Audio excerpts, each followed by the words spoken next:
अस्सलाम वालेकुम दोस्तों, क्या हाल है आप सबका। उम्मीद है कि आप सब लोग खैरियत से होंगे, फिट फाट होंगे, अच्छे अच्छे कामों में बिजी होंगे। दोस्तों आज की इस वीडियो में हम कॉकटेल के बारे में बात करने वाले हैं। कॉकटेल के एग्स की एवरेज क्या होती है, कितने दिनों में जो चिक्स हैं वो सेल्फ हो जाते हैं, कौन कौन सा फूड ये खाते हैं, ब्रीडिंग सीजन कौन सा होता है और कितने माह में कॉकटेल ब्रीड कर देता है। अगर आप बिजनेस पॉइंट ऑफ व्यू से कॉकटेल को रखना चाहते हैं तो क्या आपको रखना चाहिए कि नहीं। आज की इस वीडियो में इन सब टॉपिक के बारे में बात करने वाला हूँ। आप कॉकटेल से ब्रीड लेना चाहते हैं तो इसके बारे में भी ये बेहतरीन वीडियो होने वाली है। वीडियो को स्टार्ट करने से पहले आपसे मेरी एक छोटी सी रिक्वेस्ट है, अगर आप इसको मुकम्मल कर दें। सबसे भाई लोग वीडियो को बगैर सब्सक्राइब किए देख रहे होते हैं, आप हमारे चैनल को सब्सक्राइब कर दें तो आप भी हमारे चैनल के मेंबर बन जाएंगे। चलते हैं, आपका ज़्यादा टाइम वेस्ट नहीं करते और आज की इस इंपॉर्टेंट वीडियो को स्टार्ट करते हैं। जैसे कि आप सबको मालूम है कि कॉकटेल एक पेट बर्ड है। अगर बिजनेस पॉइंट ऑफ व्यू से कॉकटेल को रखा जाए तो उस वक्त ये मार खा जाता है। ये इतनी ज़्यादा प्रोडक्शन नहीं दे पाता है जितनी कि दूसरे बर्ड देते हैं, लेकिन अगर इसकी अच्छी केयर की जाए, इसकी ब्रीडिंग पर मुकम्मल तवज्जो दी जाए तो ये आपको काफ़ी खासा मुनाफा दे सकता है। कॉकटेल की जो महंगी म्यूटेशंस हैं तो आपको काफ़ी ज़्यादा फ़ायदा दे सकती हैं। कुछ पॉइंट्स होते हैं उनको मद्देनज़र रखना होता है अगर आप इनसे बेहतरीन ब्रीड लेना चाहते हैं और बिजनेस पॉइंट ऑफ व्यू से भी मुनाफा हासिल करना चाहते हैं। कॉकटेल की अगर ब्रीडिंग एज के बारे में बात की जाए तो जो नॉर्मल एज का कॉकटेल होता है वो तकरीबन 1 साल की एज में ब्रीड कर देगा, यानी कि 12 महीनों का जो कॉकटेल होता है वो आपको आसानी से ब्रीड करके दे देगा। अगर वो 5 एग्स ले करता है तो आपको 5 के 5 एग्स फर्टाइल करके देगा। ये इनकी एवरेज एज है। आप 11, 12, 13 मंथ के भी कॉकटेल को लेंगे तो वो आपको इसी तरह ब्रीड करके देगा। अगर इनकी उम्र ज़्यादा हो जाए तो वो बेस्ट ब्रीडिंग करके देगा। हमें प्रॉब्लम जब आती है जब हम कॉकटेल की छोटी उम्र में पेयरिंग कर देते हैं। हमें चाहिए कि जैसे ही हमारे कॉकटेल की उम्र 1 साल हो जाए तो उस वक्त हमें ब्रीडिंग बॉक्स और सॉफ्ट फूड प्रोवाइड करने चाहिए ब्रीडिंग वाले। मसला असल में उस वक्त आता है तो हम 9 माह के कॉकटेल को ब्रीडिंग के लिए इस्तेमाल करते हैं। जैसा कि हम सबको मालूम है कि जो बजीज़ हैं वो तकरीबन 6 से 7 मंथ के अंदर ब्रीड स्टार्ट कर देते हैं। जो लव बर्ड हैं वो तकरीबन 8 से 10 माह के अंदर ब्रीड स्टार्ट कर देते हैं। लेकिन कॉकटेल को हमने इनके साथ कंपेयर बिल्कुल भी नहीं करना है। कॉकटेल एक डिफरेंट बर्ड है। 10 माह का कॉकटेल भी आपको ब्रीड तो करके दे देगा, लेकिन उनके चिक्स की जो रेशियो है, उनके चिक्स पालने का तरीका है वो भी चेंज होगा। अगर आप इन दोनों बर्ड को कंपेयर करें, यानी कि एक एज में आपने 9 से 10 माह का कॉकटेल और एक एज में आपने तकरीबन 12 से 11 महीने का कॉकटेल रखा हो, तो उस वक्त आप देखेंगे कि जो 9 से 10 माह का कॉकटेल होगा वो आपको इतनी अच्छी एवरेज नहीं देगा, लेकिन जो ब्रीडिंग एज जिसकी मुकम्मल होगी कॉकटेल की वो आपको एक अच्छी ब्रीड भी करके देगा और आपको जो चिक्स की रेशियो है वो भी अच्छी से अच्छी करके देगा। ये हमारा पहला पॉइंट था जिसमें अक्सर लोग मार खा जाते हैं और उन्हें नहीं मालूम होता कि कॉकटेल की जो एज है वो असल में क्या है ब्रीडिंग की। दोस्तों अब हम इनके केज साइज़ के बारे में बात कर लेते हैं कि आपने कॉकटेल से ब्रीड लेने के लिए कौन सा केज साइज़ रखना है। दोस्तों अगर आप कॉकटेल से बेहतरीन ब्रीड लेना चाहते हैं तो मैं आपको 2x2 का केज सजेस्ट करता हूं। ये बहुत ही ज़्यादा बेहतरीन है कॉकटेल की ब्रीडिंग के लिए। इसके अलावा कॉलोनी में कॉकटेल की इतनी अच्छी प्रोग्रेस नहीं है जितनी पोर्शन टू पोर्शन केज में है। इसकी काफ़ी ज़्यादा वजूहात हैं जो कि आपको वीडियो में आगे मालूम हो जाएगा। अगर 2x2 के केज से कोई छोटा केज होगा तो उसके अंदर कॉकटेल जोन सा है वो डिस्टर्ब होगा, कॉकटेल आपको अच्छी ब्रीडिंग नहीं करके देगा। आपको चाहिए कि 2x2 का केज लें और आप इस बॉक्स को केज के अंदर भी लगा सकते हैं, केज के बाहर भी लगा सकते हैं, लेकिन ज़्यादा बेहतरीन ये है कि आप बाहर लगाएं। जब कॉकटेल की उम्र ब्रीडिंग वाली हो जाए, यानी कि 1 साल हो जाए, तो उस वक्त आपने उन्हें ब्रीडिंग बॉक्स प्रोवाइड करना है। ब्रीडिंग बॉक्स में आप लकड़ी का बोरा भी इस्तेमाल कर सकते हैं। अगर आप लकड़ी का बोरा इस्तेमाल नहीं करना चाहते तो आपके जो बर्ड्स हैं वो इसके बगैर भी ब्रीडिंग कर देंगे। एक फीमेल आपको तकरीबन से 6 एग्स ले करके दे सकती है अगर आपने उन्हें अच्छे सॉफ्ट फूड प्रोवाइड किए हों। तकरीबन 4 से 3 जो चिक्स होते हैं वो आपको एडे में से आ जाते हैं। कॉकटेल के अंदर ज़्यादा मसला होता है इनफर्टाइल एग्स का, चूँकि ये माहौल की वजह से ब्रीड करते हैं। इस वजह से अगर उनको बेहतरीन इन्वायरमेंट और वैसा इन्वायरमेंट ना मिले जिसके अंदर ये ब्रीड करते हैं, आपके बर्ड के जो एग्स हैं वो सब के सब ख़राब हो जाते हैं। यानी कि अगर आपने इनके ब्रीडिंग सीज़न के अंदर जो टेम्परेचर इन्हें रिक्वायर्ड था, ह्यूमिडिटी इन्हें रिक्वायर्ड थी, उस टेम्परेचर के अंदर आपने इनसे जो ब्रीडिंग है वो ना ली तो उस वक्त आपके जो बर्ड्स के एग्स होते हैं वो इनफर्टाइल हो जाते हैं। ज़्यादातर अक्सर भाइयों के जो कॉकटेल के एग्स हैं वो ख़राब हो जाते हैं, तो बाद में वो परेशान होते हैं कि हमारे कॉकटेल के अंदर कोई प्रॉब्लम है। हालांकि सारी प्रॉब्लम टेम्परेचर की होती है। हम जो इससे ब्रीड ले रहे होते हैं वो उस वक्त ले रहे होते हैं जिस वक्त ना टेम्परेचर मेंटेन होता है ना ही ह्यूमिडिटी। अलावा अगर इनकी खुराक की बात की जाए आप इन्हें मिक्स सीड प्रोवाइड कर सकते हैं, जो कि ये बहुत शौक से खाते हैं। इसके अलावा आपने मिक्स सीड के अंदर ऐसी चीज़ें सेलेक्ट करनी है जिनकी तसीर गर्म हो और वो एक बड़ी सीड के अंदर आते हो, जैसे कि मूंगफली, ईरानी सूरजमुखी, बंग के बीज, कनेरी सीड, गंदम वगैरह। ये आपने इनकी मिक्स सीड में ज़रूर प्रोवाइड करना है। अगर सॉफ्ट फूड की बात की जाए तो जैसे हम लव बर्ड बजीज़ को सॉफ्ट फूड देते हैं, इसी तरह हम इन्हें भी सॉफ्ट फूड प्रोवाइड कर सकते हैं।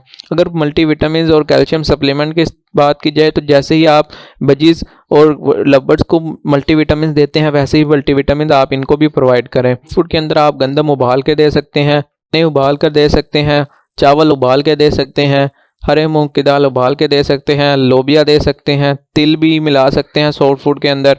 इसके अलावा रोटी भिगो कर दे सकते हैं। अगर पालक दें तो बहुत ही ज़्यादा बेहतरीन होगा। लूसन भी आप इन्हें प्रोवाइड कर सकते हैं।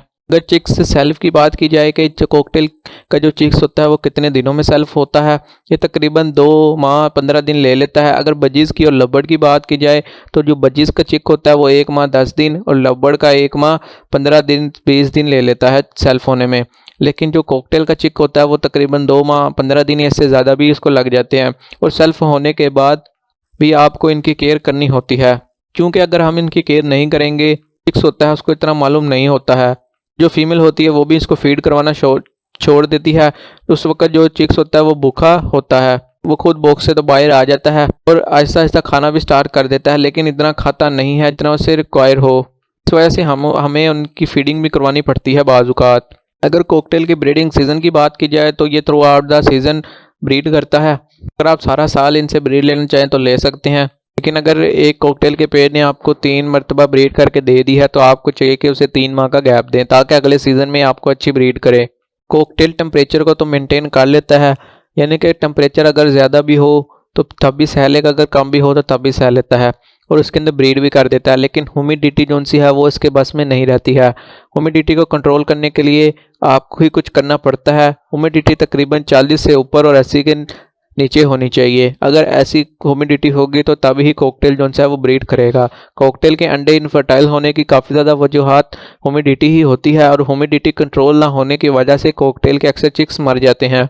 अगर आप कॉकटेल से सारा साल ब्रीड लेना चाहते हैं, यानी कि कॉकटेल को अंडे की मशीन समझी हुई है, तो आपको चाहिए कि सिर्फ और सिर्फ 1 साल कॉकटेल से ब्रीड लें, नहीं तो अगले सीज़न में कभी भी कॉकटेल आपको ब्रीड नहीं करके देगा। अगर आपने उन्हें कोई भी कैल्शियम विटामिन नहीं प्रोवाइड किए हुए, आप उनसे ब्रीड से ब्रीड ले ही जा रहे हैं, तो आपको चाहिए कि आप उस बर्ड को सेल कर दें। अगले सीज़न में कभी भी वो आपको ब्रीड नहीं करके देगा। इसके अलावा अगर आप इनका बिजनेस स्टार्ट करना चाहते हैं तो आपको चाहिए कि आप इन पट्ठों के स्टार्ट लें, कभी भी ब्रीडर जोड़े से स्टार्ट ना लें, क्योंकि जो ब्रीडर जोड़ा होता है वो कभी भी आपको ब्रीड नहीं करके देगा सही वाली, क्योंकि उसके अंदर कोई ना कोई नुक्स होता है। जिसके पास अच्छी ब्रीड कर रहा हो वो बर्ड, वो कभी भी उस बर्ड को बेचेगा नहीं। अगर आपके पास कोई जोड़ा है जो कि आपको बिल्कुल सही सलामत ब्रीड करके दे रहा है, कोई भी नुक्स उसके अंदर नहीं है, तो आप किस वजह के बिना पर उसको सेल करेंगे? आप कभी भी इसको सेल नहीं करेंगे। तो इसलिए जो भी मार्केट में आपको ब्रीडर जोड़ा मिल रहा होता है, या फिर उसकी उम्र कम होती है या फिर उसके अंदर कोई ना कोई नुक्स होता है, जिसकी वजह से आपको मार्केट में वो जोड़ा मिलता है। इसलिए जब भी आपने कोई भी बर्ड खरीदना है, अगर आप बिगनर हैं, आपको चाहिए कि आप पट्ठों से स्टार्ट लें। हमेशा पट्टे ही रखें, पट्ठों से ही जो तजर्बा है वो हासिल करें। इसके अलावा कॉकटेल की एक बहुत ही ज़्यादा ज़रूरी बात कि कॉकटेल की बॉन्डिंग बहुत ही ज़्यादा स्ट्रॉन्ग होती है। वेजीज और लवबर्ड में तो ये होता है कि हमने अगर मेल और फीमेल चेंज करना हो तो हम कर सकते थे, यानी कि अगर एक फ़ीमेल अच्छी ब्रीड नहीं कर रही है या फिर मेल एक अच्छी रिस्पॉन्स नहीं दे रहा तो हम क्या करते थे कि हम मेल और फीमेल को चेंज कर लेते थे। लेकिन कॉकटेल के अंदर ऐसा नहीं होता है। अगर आपने मेल या फीमेल को चेंज करना है पेड़ लगने के बाद, तो आपको चाहिए कि आपने एक उस मेल को या फीमेल को उस पेड़ से दूर ले जाएं, जहाँ पर एक दूसरे का आमना सामना भी ना हो। अगर ऐसा होगा तो वो कभी भी दूसरा पेड़ नहीं बनाएगा, मेल या फीमेल। अपने मेल चेंज करना है तो आपको चाहिए कि मेल को एक ऐसे कमरे में या फिर ऐसे केज में रखें जहाँ पर उस फीमेल को जिसके साथ इसका पेयर था उसको आवाज़ भी ना आए, क्योंकि अगर उसको आवाज़ तक आएगी तो तब भी आपको मुश्किल हो सकती है पेयर बनाने में दूसरा। इसलिए कॉकटेल की बॉन्डिंग बहुत ही ज़्यादा स्ट्रॉन्ग होती है और ये आपको लंबे अरसे तक ब्रीड करके दे सकता है। कॉकटेल की महंगी म्यूटेशंस भी होती हैं और सस्ती म्यूटेशंस भी होती हैं। कॉकटेल की ज़्यादा जो म्यूटेशंस हमें दिखाई देती है वो क्रीम कॉकटेल, ग्रे कॉकटेल और इनो कॉकटेल की दिखाई देती है, जो कि मार्केट में बहुत ही ज़्यादा डिमांडेड रहती हैं। अगर आपके पास इनो कॉकटेल है तो आप इजीली उनको सेल भी कर सकते हैं और इजीली उनसे ब्रीड भी ले सकते हैं। जो बातें मैंने आपको बताई हैं इसको जहन में रखते हैं बहुत से भाई लोग कॉकटेल में मार इसलिए खाते हैं कि वो एक तो कॉकटेल से उस टाइम पर ब्रीड नहीं ले रहे होते जिस वक्त उनकी ब्रीडिंग एज हो जाती है। दूसरे नंबर पर उनका टेम्परेचर और ह्यूमिडिटी कंट्रोल नहीं कर पाते हैं। तीसरे नंबर पर उनकी खुराक जो उनसी है वो बेहतरीन नहीं कर पाते हैं। और चौथे नंबर पर उन्होंने कॉलोनी में सेटअप लगाया होता है। कॉलोनी में आपको इतनी अच्छी प्रोग्रेस नहीं मिलती है जितनी कि केज बाय केज में इनकी प्रोग्रेस है। ज़्यादातर जो प्रोग्रेस है वो केज बाय केज में बहुत ही बेहतरीन देखी गई है कॉकटेल्स बर्ड की। दोस्तों ये छोटी सी इन्फॉर्मेशन थी कॉकटेल के बारे में। मैंने कोशिश किया है कि जितना मुझे तजर्बा था कॉकटेल के बारे में वो आपके साथ शेयर करूं।